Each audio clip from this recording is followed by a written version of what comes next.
اعوذ باللہ من الشیطان الرجیم بسم اللہ الرحمن الرحیم الذین استجابوا اور بے شک وہ جنہوں نے حکم مانا للہ اللہ کا و رسولی اور رسول کا من بعد اس کے ما اصابہم القرح جبکہ ان کو پہنچے تھے زخم. ٹھیک ہے. للذین احسنوا اور وہ جنہوں نے احسان کیا منہم ان میں سے یعنی نیکی کی واتقوا اور ڈرے اجر عظیم ان کے لیے اجر ہے بہت بڑا.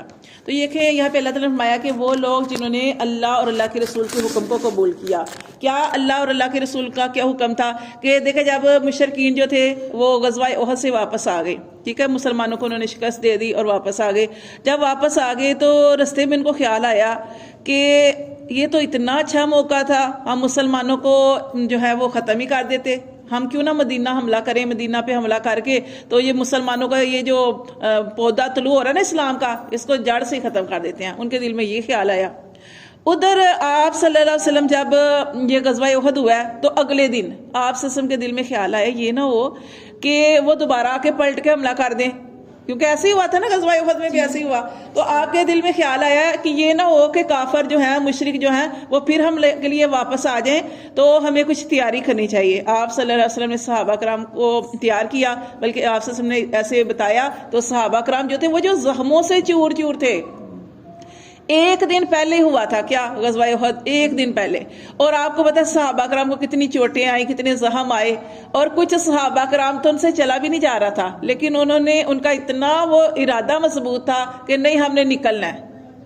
شہادت ملتی ہے, دنیا سے جاتے ہیں جائیں, لیکن ہم نے اللہ اور اللہ کے رسول کے اب حکم کی پیروی کرنی ہے. کیوں پیروی کرنی ہے کہ کیوں فتح جو تھی شکست میں بدل گئی تھی کہ آپ سے سب کے حکم کے خلاف ہو گیا تھا, انہوں نے جگہ چھوڑ دی تھی. تو اب انہوں نے یہ پکا ارادہ کیا تھا کہ ہم نے آپ صلی اللہ علیہ وسلم کی ہر بات کو ماننا ہے. تو وہ فوراً تیار ہو گئے تھے. تو جیسے ہی یہ تیار ہوئے تو اب مشرکین کو پتا چلا کہ مسلمان تو جو زخموں سے چور چور ہیں, ان سے چلا بھی نہیں جا رہا, لیکن ہمتیں دیکھو وہ کیسے مقابلے کے لیے آ رہے ہیں. تو ان کے اوپر اتنا روب طاری ہوا, وہ واپس لوٹ گئے.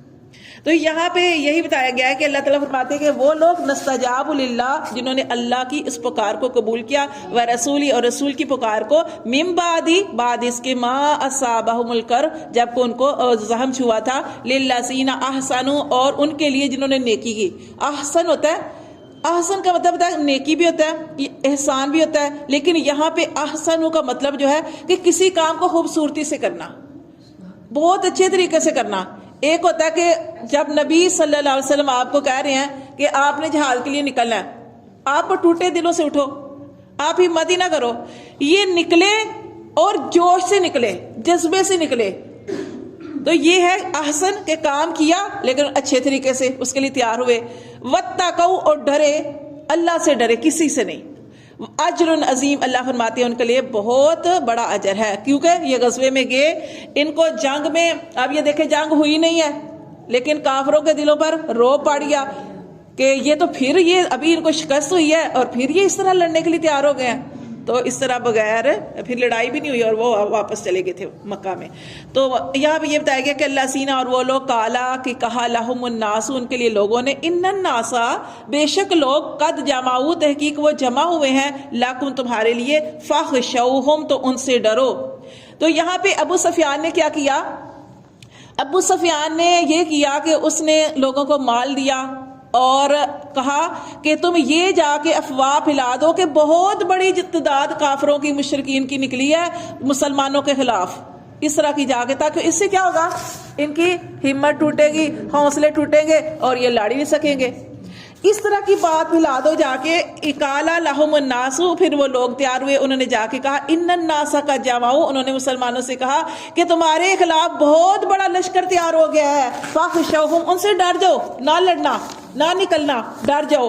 لیکن انہوں نے کیا کہا, فزادہم ایمانا, لیکن ان کا ایمان بڑھ گیا. انہوں نے کہا جو غلطی ہو گئی اب نہیں ہو سکتی.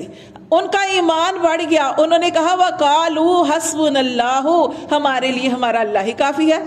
جو یہ بات کہہ دینا حسبی اللہ, میرا اللہ کافی ہے, وہ سورۃ توبہ کے اندر ہے نا, یہ حسبنا اللہ نعم الوکیل نعم المولا و نعم النصیر جو ہے. تو یہاں پہ یہ آیا کہ وقالوا, اور انہوں نے کہا حسبنا اللہ, ہمارے لیے اللہ ہی کافی ہے. یہ بات جب آپ یہ مضبوط پکے ارادے سے یقین کے ساتھ کہتے ہو نا حسبی اللہ یا حسبن اللہ، ہمارے لیے ہمارا اللہ ہی کافی ہے، میرے لیے میرا اللہ ہی کافی ہے، تو یہ اس کی بہت زیادہ فضیلت میں نے آپ کو بتائی تھی سورۃ توبہ کے اندر یہ آیات آئی تھی حسبی اللہ والی، تو اس کے بارے میں نے آپ کو بتایا تھا کہ اس کو آپ روزانہ پڑھا کریں۔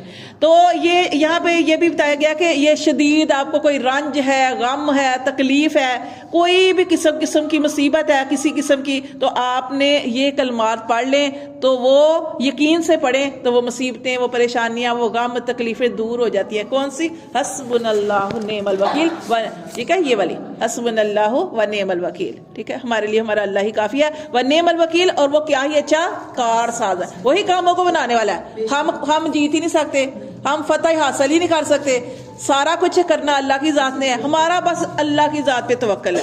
اسی طرح دیکھیں نا حضرت ہاجرہ کے بارے میں آتا ہے نا کہ حضرت ابراہیم علیہ السلام جب ان کو چٹیل میدان کے اندر چھوڑ کے جانے لگے، اللہ کو حکم تھا آپ نے نہیں بولنا، آپ نے کچھ نہیں کرنا، بیوی نے خود ہی کہا کہ کیا ان سارے معاملے میں اللہ کا حکم ہے؟ تو ابراہیم علیہ السلام نے سر ہلایا، پھر بیوی نے کتنا پیارا کلمہ کہا حضرت ہاجرہ نے، ان کا نام حضرت ہاجر بھی آتا ہے لیکن ہاجرہ ہم کہتے ہیں، تو حضرت ہاجرہ رضی اللہ تعالیٰ عنہ نے انہوں نے کہا کہ اگر ان سارے معاملے میں اللہ کو حکم ہے تو اللہ ہمیں ضائع نہیں کرے گا، حسبنا اللہ نعم الوکیل نعم المولا و نعم النصیر، وہی اچھا مولا ہے، اچھا ہے، مددگار ہے۔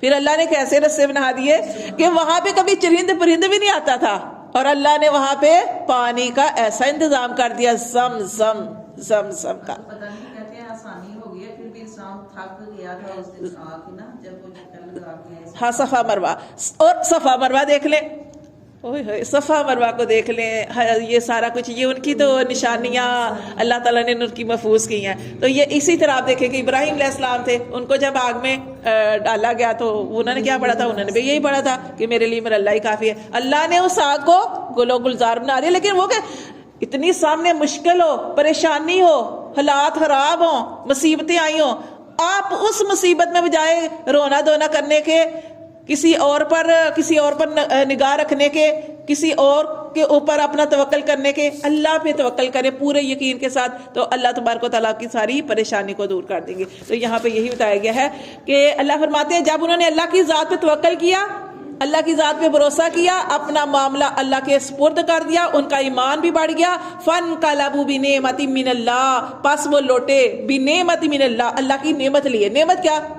فتح، کہ وہ نکلے تھے، آپ سسم کے کہنے پر نکلے تھے، لیکن آگے سے وہ آئے ہی نہیں ہے، وہ لشکر ہی نہیں آیا، وہ تو واپس لوٹ گیا، اور لیکن اللہ نے ان کو ان کے نکلنے پر فضلن، اللہ نے ان کو نکلنے پر کیا دے دیا؟ بڑا ثواب دے دیا، اجر عظیم دے دیا۔ فانقلبوا بنعمت من اللہ و فضل، اور اللہ کے یہ فضل کے ساتھ، اللہ کی نعمت کے ساتھ، کامیابی کے ساتھ، اللہ کی رضامندی کے ساتھ لوٹے۔ لم یمسسہم سوء، ان کو کوئی تکلیف نہیں چھوئی، ٹھیک ہے؟ دیکھیں کہ زخموں سے چور چور ہیں، بہانے بنا سکتے تھے، ہم نہیں جا سکتے، ہمیں تو چوٹیں آئی ہیں، ہمیں تو یہ مسئلہ ہے، تو دیکھیں ہم کتنے بہانے کرتے ہیں نا، کلاس میں آپ دیکھیں چھوٹی چھوٹی باتوں پہ چھٹی کرتے ہیں۔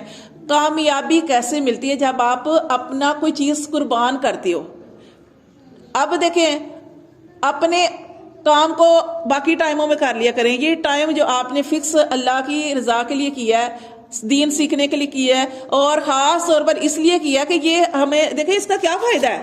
ایک تو ہمیں یہ جو علم سیکھیں گے نا تو اس سے ہمیں جینا، دنیا میں چلنا، طریقہ سلیقہ، یہ قرآن ہمیں سکھاتا ہے کہ زندگی کیسے گزارنی ہے۔ دیکھو پورا قرآن آپ پڑھ لیں، برداشت، نماز، یہ ذکر، اللہ سے جڑنا، یہ ساری چیزیں قرآن کے اندر اللہ تعالیٰ ہی ہمیں فرماتے ہیں، تو یہ آپ کو زندگی گزارنے کا طریقہ بھی آتا ہے۔ اور یہی قرآن ہوگا کہ جب کل قیامت والے دن کہ نبی صلی اللہ علیہ وسلم نے ارشاد فرمایا تھا کہ مختلف گھروں سے نکل کر ایک مرکز پر جمع ہونے والے اللہ کی رضا کی خاطر کل قیامت والے دن جب انبیاء کرام بھی خوف زدہ ہوں گے، ڈر رہے ہوں گے، اس دن یہ لوگ امن میں ہوں گے، اللہ کے سائے کے نیچے ہوں گے۔ اتنی بڑی فضیلت ہے۔ اور دوسری آپ نے یہ نیت کی ہوئی ہے نا کہ جیسے ہم نے کلاس یہ دوبارہ قرآن مجید شروع کیا تھا تو یہ نیت کی تھی کہ اللہ تبارک و تعالیٰ ہم یہ سیکھنے کے لیے آتے ہیں نا، علم سیکھنے کے لیے، تو گویا کہ علم کے لیے گھر سے نکلتے ہیں تو اس رستے میں خواہ ہمیں گھر میں موت آ جائے تو ہم ایک اسٹوڈنٹ ہے نا، علم سیکھنے کے لیے نکلتے ہیں، تو ہماری موت شہادت کی موت لکھی جائے گی، شہادت کی موت۔ اور اس سے اور کیا ہوتا ہے کہ دیکھیں یہ قرآن سیکھنے سے کیا ہوتا ہے کہ دیکھیں جیسے نبی صلی اللہ علیہ وسلم کی سنتیں ٹوٹ رہی ہیں، تو اس زمانے میں جب نبی کی سنتوں پر عمل نہ کیا جائے تو آپ صلی اللہ علیہ وسلم نے فرمایا جب میری سنتوں کے جنازے نکل جائیں، جب میری سنتوں کو کوئی چھوڑنے والے ہوں، پورا کرنے والے نہ ہوں، تو اس وقت میری ایک سنت کو جو پورا کرے گا اسے 100 شہیدوں کے برابر ثواب ملے گا۔ مثال کے طور پر اس زمانے میں اب کھڑے ہو کے پانی پیتے ہیں، ہم پانی پینے کی 6 سنتیں ہیں، اگر ہم پانی بیٹھ کے پی رہے ہیں تو ہمیں کتنا ثواب ملے گا؟ ایک سنت کو پورا کرنے پر 100 شہیدوں کے برابر، 100، اور وہ کون سے صحابہ کرام، ہم جیسے لوگ نہیں، ان کے برابر ثواب ملے گا۔ تو یہ اللہ تعالیٰ نے فرمایا تھا کہ اتنی زیادہ فضیلت ہے۔ تو اب جب قرآن سیکھیں گے تو پتہ چلے گا نا۔ تو اس میں اللہ تعالیٰ نے زندگی گزارنے کے، آپ دیکھیں سورۃ البقرہ ہم نے پڑھی ہے، اس کے اندر کتنے احکام جو ہیں وہ آئے ہیں۔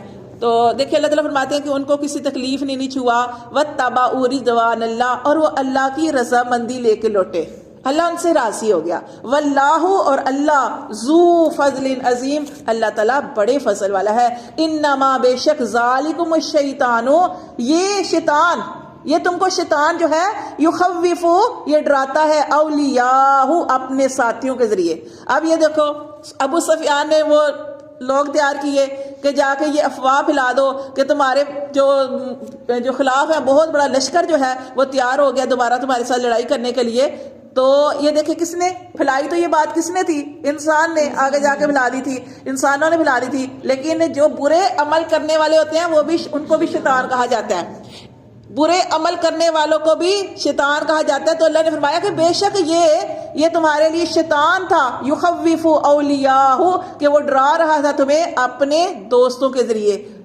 فلا تخافوہم، پس تم ان سے نہ ڈرو۔ اللہ تعالیٰ فرماتے ہیں وخافونی، اور مجھ سے ڈرو، ان کنتم مومنین، اگر تم ایمان والے ہو تو کسی سے نہ ڈرو، صرف اللہ